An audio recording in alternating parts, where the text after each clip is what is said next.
La date des élections partielles à Piton-Rivière-du-Rempart connue, elles se tiendront le 13 novembre prochain. Ces élections interviennent après la démission de Vishnu Lakshminarayalu comme ministre des Affaires étrangères et député de la circonscription numéro 7 en mars dernier. Le leader de l'opposition se montre toutefois sceptique. Il n'y aura pas d'élection partielle au numéro 7, assure-t-il. Une cinquantaine de licenciements enregistrés au ministère du Travail en une semaine. Ce serait à cause de l'entrée en vigueur du Portable Retirement Gratuity Fund selon la CTSP. Le rapport de la Banque mondiale sur l'industrie cannière sera publié en mai 2020. Annonce du ministre de l'Agro-industrie Mahen Sirotun au Parlement aujourd'hui. Il répondait à la PNQ du leader de l'opposition. La liberté conditionnelle accordée à Christine Agathe cet après-midi, la compagne du trafiquant Ricardo Agathe, est provisoirement inculpée pour blanchiment d'argent. Elle a dû fournir une caution de 450 000 roupies. Et puis mondial 2022 au Qatar, Michel Platini placé en garde à vue. Bonsoir à tous. Retenez bien cette date, le 13 novembre 2019, jour des élections partielles au numéro 7. Cette élection partielle se tiendra après la démission de Vishnu Lakshminarayalu comme ministre des Affaires étrangères et député de la circonscription numéro 7 le 21 mars dernier. Les 43 270 électeurs de la circonscription Piton-Rivière-du-Rempart seront appelés aux urnes pour élire leur nouveau député. Le leader de l'opposition a été le premier politicien à réagir à chaud sur l'annonce de la date du 13 novembre pour la tenue des élections partielles. Xavier-Luc Duval a affirmé qu'il n'y aura pas d'élection partielle au numéro 7. Moi, j'ai toujours dit que sa personne qui a envie de faire une élection partielle à la veille de l'élection générale, nous besoin de donner un certificat fou. Mais effectivement, aujourd'hui, donc, élection partielle, c'est une fixée le 13 novembre. Pour moi, ça veut dire qu'il n'y a pas pour un an élection partielle parce qu'il est tellement près dissolution parlement mi-décembre. On va trouver qu'il n'y a aucune logique d'en faire toute une série de dépenses, dérange du monde, dérange une circonscription nette pour quelques semaines seulement de Parlement. Donc, c'est clair pour moi qu'élection partielle au numéro 7, n'est pas on, au contraire, les fini complètement out of the picture. Une cinquantaine, c'est le nombre de plaintes pour licenciement enregistrées par le ministère du Travail en une semaine seulement. Différents secteurs d'activité sont concernés. La Confédération des travailleurs des secteurs privés et publics s'interroge sur ces licenciements. Selon le syndicaliste Réaz Chetou, cela coïncide avec l'annonce de l'introduction du Portable Retirement Gratuity Fund. Le syndicaliste évoque une stratégie des directeurs d'entreprise avant l'introduction de cette mesure budgétaire. Donc, pour nous, les clairs, c'est qu'ils je banjou côté sur l'entreprise là. Je te connais qui, dans la loi 2013 amendement, je te capable de mettre du monde de haut sans payer une chose à travers le comité disciplinaire. Et aujourd'hui, avec le PRDF, avec la nouvelle loi, ça injustice là, du beau bizarre enlevé, il n'est pas pour exister. Donc, je te fais le shopping, comment dire, avant l'essence montée, tu peux mettre l'essence dans le tank, c'est incroyable. Mais moi, nous peux demander au ministère d'intervenir, besoin capable de sévir contre ça va l'employeur là, il n'est pas possible. Ben, à du monde 37 ans, 27 ans de service, et je te calais aujourd'hui sans une souffle. C'est pas possible ça. Certainement pas. Parce qu'un patron, il met du monde dehors, vice, s'il n'est pas besoin du monde là, ou il peut trouver l'avantage. Le rapport de la Banque mondiale sur l'industrie cannière sera rendu public en mai 2020. C'est ce qu'a indiqué le ministre de l'Agro-industrie, Mahen Sirotun, en réponse à la Private Notice Question du leader de l'opposition, qui était axée sur la situation de l'industrie cannière. Mahen Sirotun concède encore une fois que la situation est critique pour l'industrie cannière. Government has enlisted the services of the World Bank to carry out a thorough study of the sugarcane sector. The salient terms of reference of the study, inter alia, include a development of an economic and financial analysis tool to undertake an assessment of the performance of the sugarcane industry, that is smallholder growers, producers, millers, and traders. B, undertake an estimate of the value of externalities produced by the sugarcane industry, the multiplier effect in other economic sectors, socio-environmental impacts, etc. C, develop a value chain risk assessment tool to assess the main risk to the sugarcane industry sector, including world market sugar price volatility, energy price volatility, weather and plant health shocks. D, undertake an assessment of the performance of public sector institutions supporting the sugarcane industry, including the MCIA, the MSS, the SIFB, and also the Ministry of Agro-Industry and Food Security.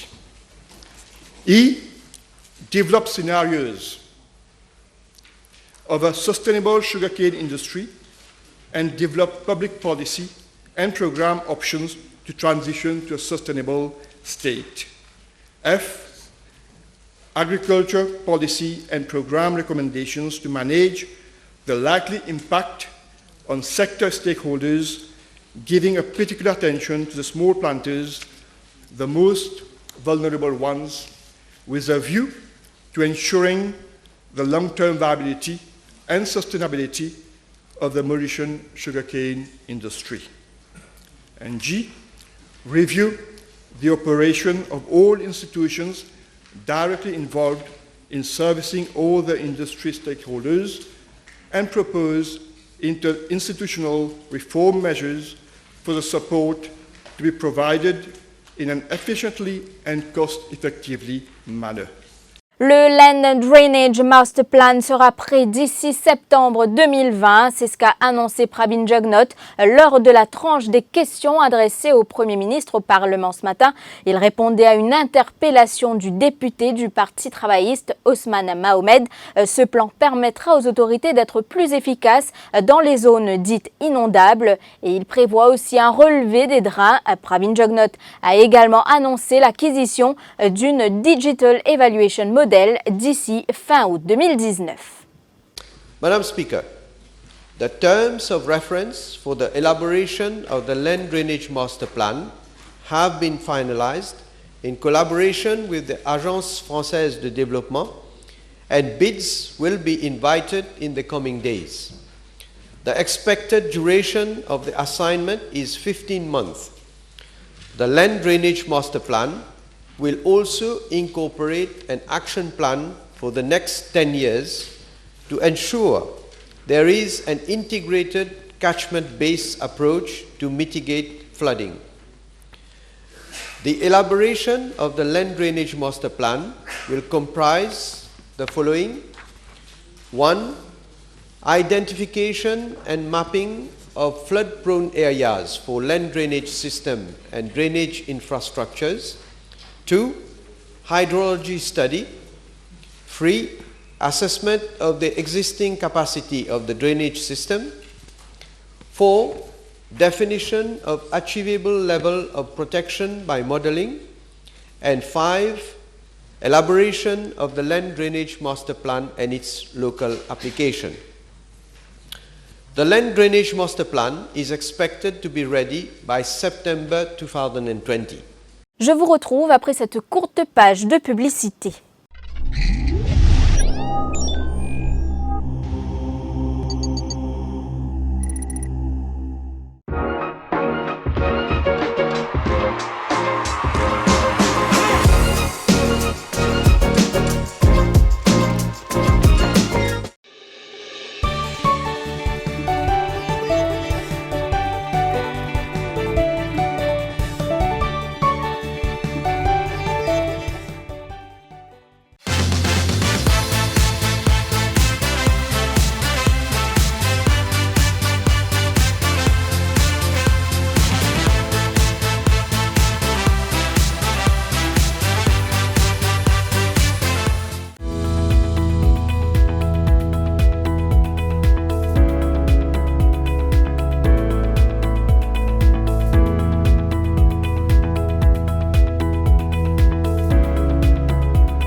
La liberté conditionnelle accordée à Christine Agathe cet après-midi, il s'agit de la compagne du trafiquant Ricardo Agathe, provisoirement inculpée pour blanchiment d'argent lors de sa comparution en cour de Pamplemousse. Elle a dû fournir une caution de 450 000 roupies et parallèlement, des enquêteurs de la commission anticorruption ont mené plusieurs opérations ce matin en collaboration avec plusieurs unités de la force policière. Selon nos informations, un habitant de Sainte-Croix et un autre de Plaine Verte ont été interpellés et ils ont été autorisés à partir après leur interrogatoire.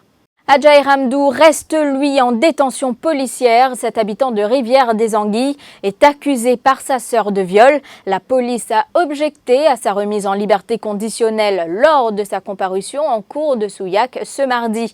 Sa sœur avait porté plainte contre lui pour viol mercredi dernier, soit 25 ans après son agression sexuelle. Âgée aujourd'hui de 36 ans, elle affirme avoir gardé le silence pour la sécurité de sa fille. Parvati Virana a succombé à ses blessures hier soir. Cette habitante de Rivière-du-Rempart de 54 ans était admise à l'unité des soins intensifs d'une clinique privée depuis samedi. Elle avait subi des brûlures sur le corps pendant qu'elle préparait de la nourriture sur une cuisinière à gaz. La quinquagénaire a donc rendu l'âme hier soir. L'autopsie a attribué son décès à un choc dû aux brûlures étendues. Et puis le calendrier des épreuves des Jeux des îles de l'océan Indien finalisé aujourd'hui. Les Jeux débuteront en grande pompe avec les rencontres footballistiques pour le plus grand plaisir des amateurs du ballon rond. Celles-ci se tiendront dans l'après-midi du 18 juillet prochain.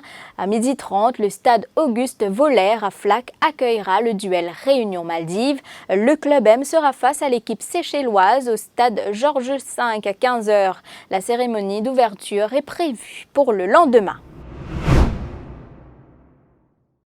Et dans l'actualité internationale, selon Mediapart, l'ancien patron de l'UEFA, Michel Platini, a été placé aujourd'hui en garde à vue dans le cadre de l'enquête française pour corruption sur les conditions d'attribution de la Coupe du Monde 2022 au Qatar. Suspendu de toute activité liée au football par la FIFA jusqu'en octobre, Michel Platini a été placé en garde à vue dans les locaux de l'Office central de lutte contre la corruption et les infractions financière et fiscale aujourd'hui à Nanterre, révèle une information de Mediapart confirmée par Le Monde. La justice française entend notamment faire toute la lumière sur un déjeuner organisé le 23 novembre 2010 à l'Élysée, une dizaine de jours avant l'attribution surprise du Mondial 2022 au Qatar. Y avaient assisté Platini, Nicolas Sarkozy, l'émir du Qatar, Tamim Ben Hamad Al Thani, le cheikh Hamad Ben Jassem, alors Premier ministre et ministre des Affaires étrangères de l'Émirat,